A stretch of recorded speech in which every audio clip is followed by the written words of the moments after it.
Welcome to this tutorial video.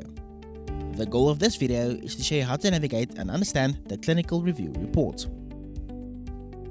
The clinical review report can be used for various reasons, such as identifying trends, patterns and outcomes at your practice, which can contribute to statistics and medical research.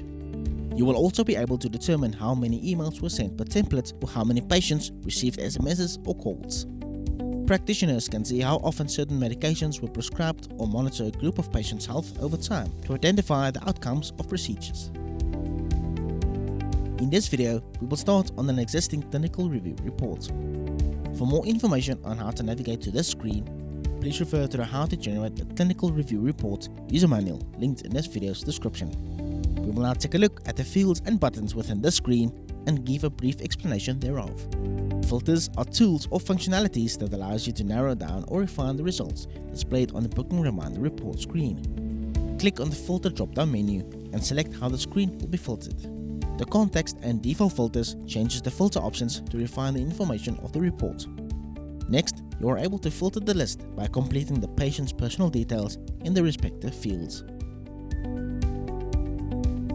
Click on the Data Account Identifier fields and enter the data account number linked to the patient's file. To filter according to treatment dates, click on a treatment date from and to fields and select the applicable date from the date picker. Alternatively, you can enter the dates manually in the dates field as well.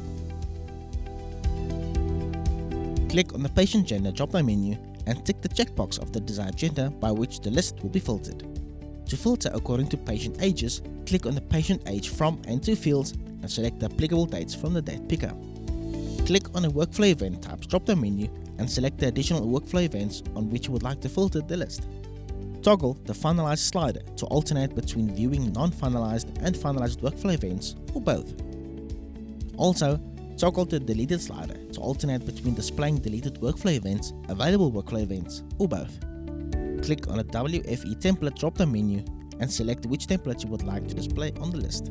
Please note that only workflow events that are relevant to the clinical report generated will be displayed on the WFE template list.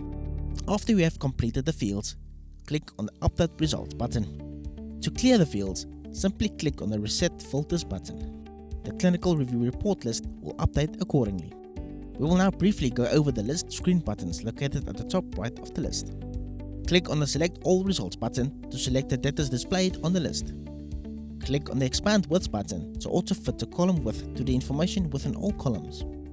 To revert back to the way the columns displayed, click on the Reset Widths button. Click on Sort Columns button to sort the columns in the order that you desire.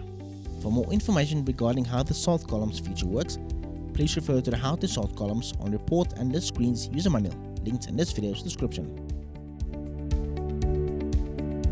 Click on the Choose Columns button to select the columns that will be displayed on the list.